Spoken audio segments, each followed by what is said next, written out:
Shalom. I want to start off by giving all praises unto Yahweh, Bahashem, Yahushai, Bahashem Rakakadash. Double honors to our apostles, who are elders who rule well. Blessings and salutations to you brothers out there teaching and enduring truth with sincerity. This Rob Amafo, the Nebraska campus, is GMS any push to the mark. I wanted to do a lesson going over staying with your chariot. But I just wanted to use an allegory that was in reference to Moses in the tabernacle, okay? Because as let's get the precept real quick and go into 1 Corinthians chapter 3, verse 16, okay? Because we are a tabernacle in ourselves, so it's not a far-fetched reach in this allegory, okay? So when you go into 1 Corinthians chapter 3, verse 16, it says, "Know ye not that ye are the temple of the Most High, and that the Spirit of the Most High dwelleth in you?" Okay? So if you know about, the Israelites and Moses in Egypt, there was a process while they were in the wilderness, okay?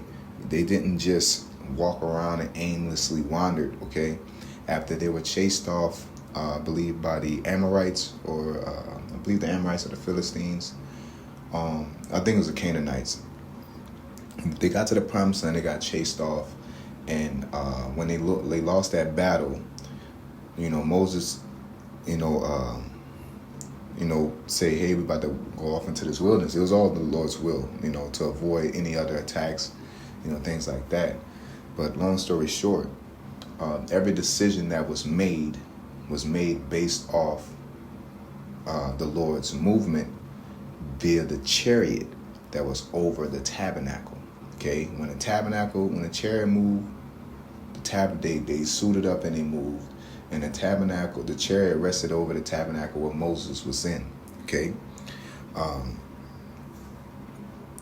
and there's so much to it. I don't want to digress.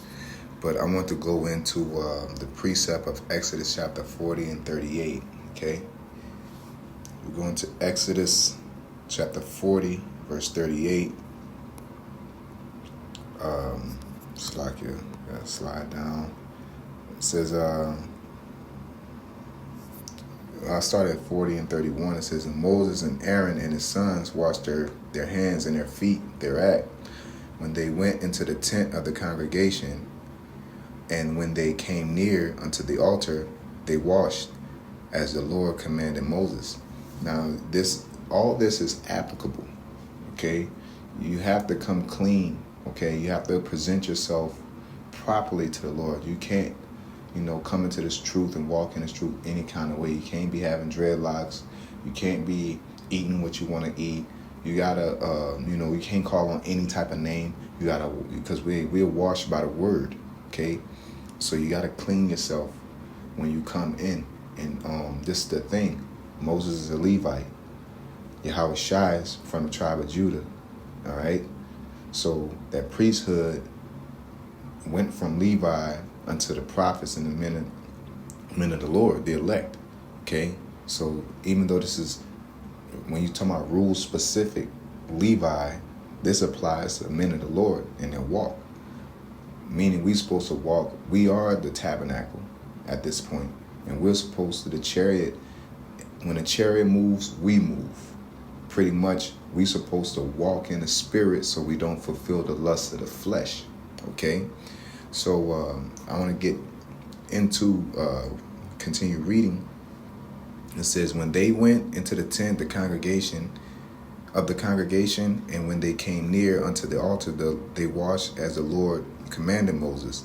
And he reared up the court round about the tabernacle and the altar, and set up the hanging of the court gate." So Moses finished the work. "Then the cloud covered the tent of the congregation, and the glory of the Lord filled the tabernacle. And Moses was not able to enter into the tent of the congregation, because the cloud abode therein, and the glory of the Lord filled the tabernacle. And when the cloud was taken up from over the tabernacle, the children of Israel went onward in all their journeys."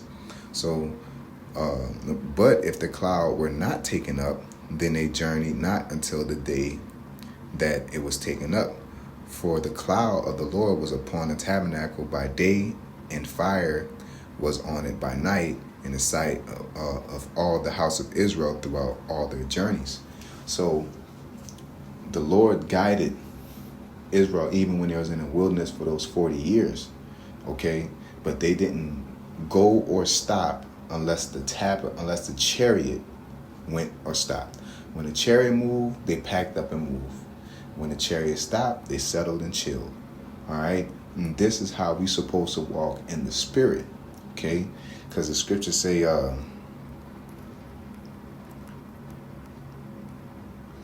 at this real quick. In Psalms, it says, yea, though I walk through the valley of the shadow of death, I will feel no evil, for thou art with me.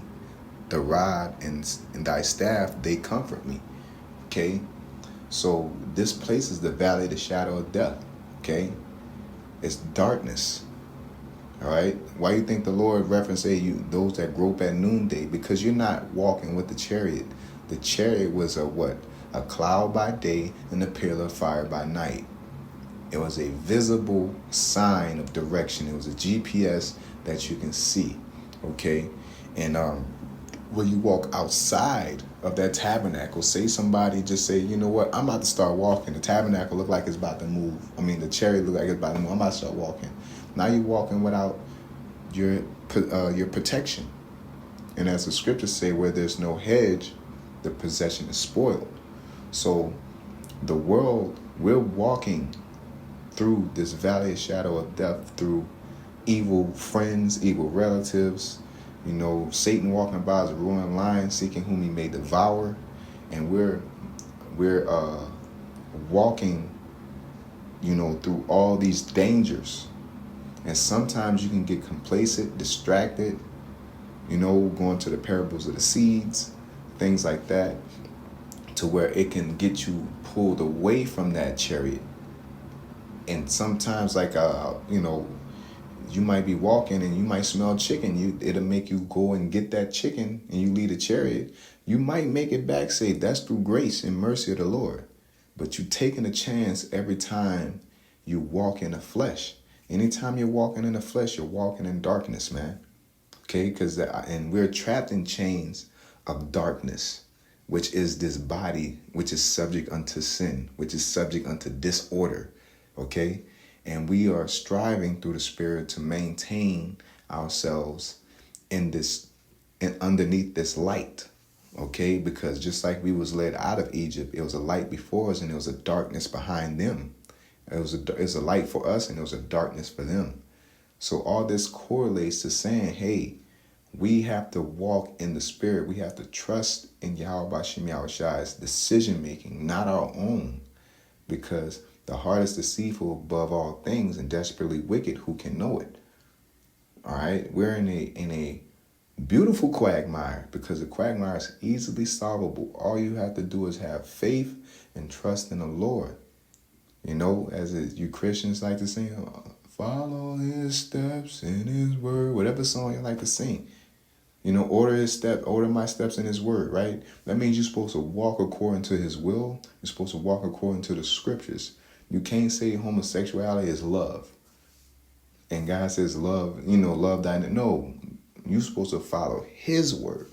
And his word in this time is taboo to the darkness, to the valley of darkness. So when you're sitting there and you say, you know, you're sitting here being an Israelite, you're going to be hated by the world. They're going to try to pull you away from your hedge of protection in any type of way. And Satan will not pull you through, nigga, get over here. Oh, I'm gonna do it. Whatever works. Satan is the car salesman. Whatever works, bro. So if it's, hey, man, you're doing great. Hey, man, I don't know why you let them talk to you like that. Oh, no, you can smoke cigarettes. Oh, no, you can eat pork as long as you pray over it. Oh, you don't have to say the name. Oh, you know, you cool over here. You can be Israelite and be over here at the same time. Meanwhile, the chariot's leaving your ass. Right? And Satan, as soon as it leaves you and get too far and you get too lost, you'll turn to that person. Hey, man, what you doing? Man, that was your job to stay under the chariot. That's how it worked. That's how it's going to work. And it happens every time. How many times have you fell in a fault and it was because of somebody else, but the only person you could blame was yourself because you knew better? I want to say something else, but I'm going to get this precept and sign off because I don't want to, I'm under time. Salakia, I'm always under time, man. Baratazai just provides me with more, man. And, continuing prayer for that and just utilizing time that I have, man. Because time is getting shorter and Esau is making it very difficult, man, But let's see here.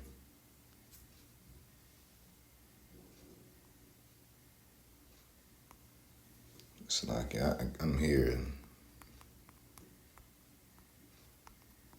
just want to get straight to it.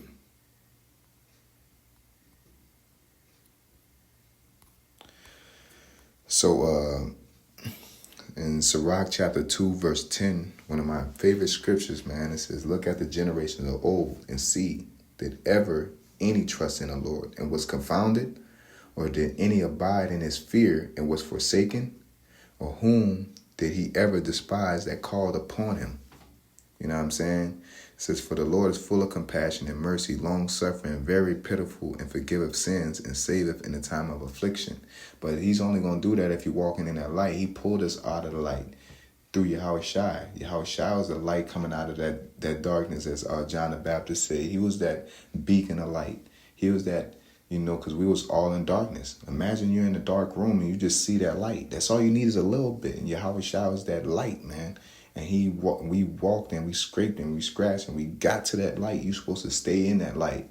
All right, not go back because you love that pizza, that club you used to go to, or shorty or whatever wants to pull you back into that darkness, Or sometimes you may get confident that your light shine and you feel like you can walk anywhere you want because you have control of that light, not knowing it's a chariot. That's your chariot that's guiding you. Oh man, I can talk about things how I want to. That's what Sakari and them is doing. They think they are in control of the light. So now they're trying to say,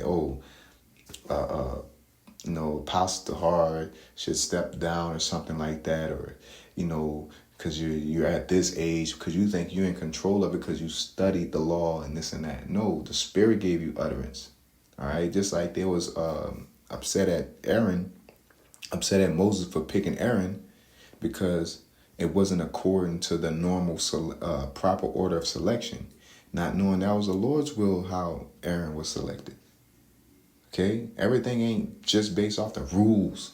Okay, Yahweh Shai is from the tribe of Judah. He's not a Levite, but he's a priest. Okay, like everything ain't just you ain't. That's why people couldn't get Yahweh Shai being the son of the Most High Yahweh, because it was all about the rules too much. Okay, you better walk in that chariot and you're gonna understand the will. Sup with him, stay with him. Don't get bored. Okay, don't turn back like Lot's wife. Stay underneath that chariot, follow that chariot, stay disciplined, stay consistent, walk in the Spirit so you should not fulfill the lust of the flesh. Shalom.